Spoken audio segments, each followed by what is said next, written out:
எல்லா புகழும் இறைவனுக்கே. Hello friends, welcome to Kilakarai kitchen. இன்றைக்கி நம்ம சேனலில் இந்த சீசனுக்கு ஏற்ற மழைக்கு இதமான ஒரு சூப்பரான மாலை நேர ஸ்நாக்ஸ் எப்படி செய்யலான்னு பார்க்கலாம். ஃபர்ஸ்ட் நம்ம மசாலா ரெடி பண்ணிக்கிடலாம். இதுக்கு ஒரு பேனில் 2 டீஸ்பூன் ஆயில் ஆட் பண்ணிக்கிறேன். ஆயில் ஹீட் ஆனதும் இதில் 1/2 டீஸ்பூன் ஜீரகம் சேர்த்துக்கிறேன். ஜீரகம் பொரிஞ்சு நல்ல வாசனை வந்ததுக்கப்புறம் இதில் 1 டீஸ்பூன் இஞ்சி பூண்டு பேஸ்ட் சேர்த்துக்கலாம். இப்போது இஞ்சி பூண்டோட பச்சை வாசனை போகிற வரைக்கும் இதை கொஞ்சம் நேரம் வதக்கி விட்டுக்கலாம். அடுத்து இதில் ஒரு மீடியம் சைஸ் பல்லாரி வெங்காயத்தை சின்ன சின்னதாக நறுக்கி வச்சுருக்கேன், அதை சேர்த்துக்கிறேன்.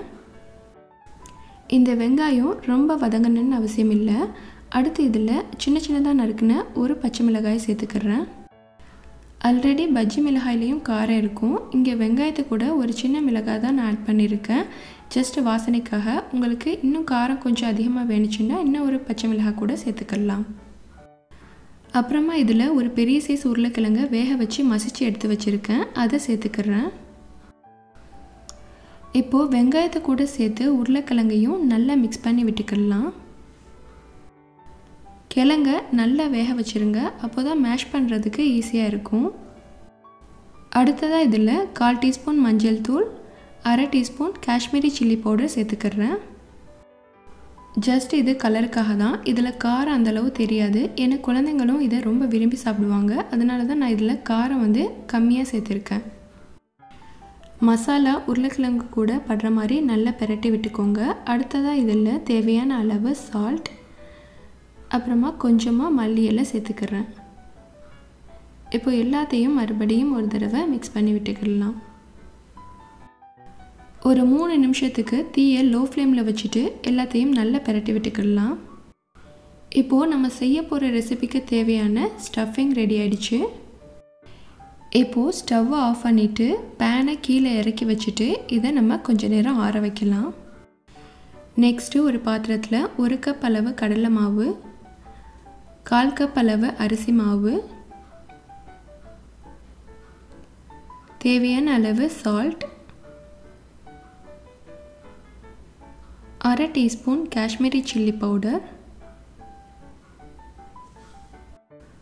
1 பிஞ்ச் சமையல் சோடா, 1/2 டீஸ்பூன் பெருங்காயத்தூள், இது எல்லாத்தையும் சேர்த்து மிக்ஸ் பண்ணி விட்டுக்கலாம்.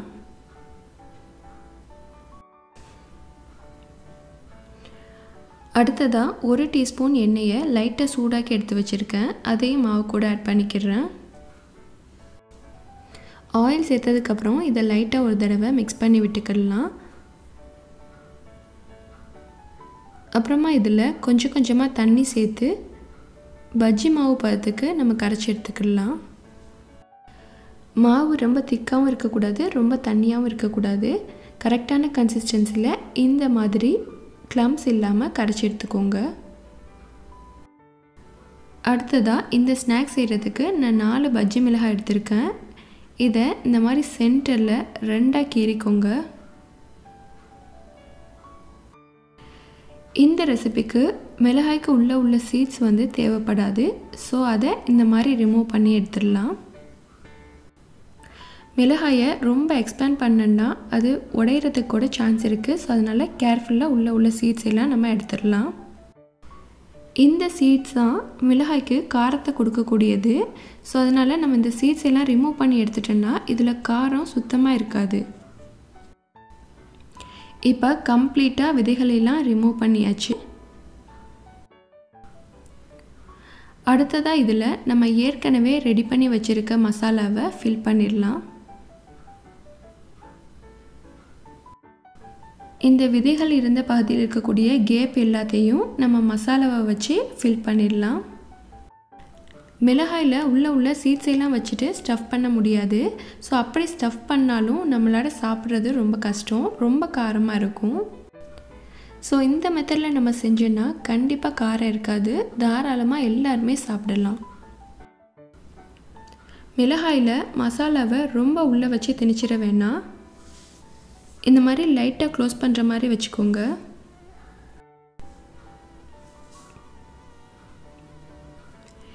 இதே போலவே நம்மள்ட்ட இருக்கக்கூடிய மற்ற மிளகாயிலையும் நம்ம ஸ்டஃப் பண்ணி எடுத்து வச்சுக்கலாம்.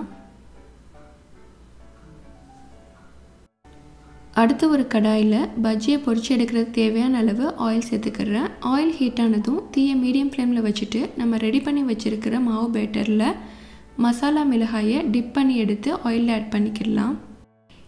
இன்றைக்கி நான் எடுத்திருக்க மிளகாயோட சைஸ் வந்து கொஞ்சம் பெருசு. என்னோடய கடாய்க்கு அது சரியாக வரல. ஸோ ஒன்றோட ஒன்று ஒட்ட ஆரம்பிச்சிருச்சு. அதனால ஷேப்ஸும் கொஞ்சம் மாறிடுச்சு. இந்த பஜ்ஜி ஒரு சைடு பொரிஞ்சதுக்கப்புறம் நம்ம அடுத்த சைடு திருப்பி போட்டு பொன்னிறமானதுக்கப்புறம் எடுத்துடலாம். இதை நம்ம சும்மாவே சாப்பிடலாம். சூப்பராக இருக்கும். நம்ம நார்மலாக சாப்பிட்ற பஜ்ஜிக்கும் இதுக்கும் ரொம்பவே வித்தியாசம் இருக்குது. ஸோ மழை டைமில் ஈவினிங்கில் இந்த மாதிரி ஒரு தடவை செஞ்சு சாப்பிட்டு பாருங்கள். அவ்வளோ அருமையாக இருக்கும். கண்டிப்பாக உங்கள் எல்லாருக்குமே இந்த ஸ்டஃப்டு மிளகாய் பஜ்ஜி ரொம்ப பிடிக்கும். ட்ரை பண்ணி பாருங்கள். அண்ட் இந்த வீடியோ பிடிச்சிருந்தா please like, comment, share and subscribe my channel. Thank you.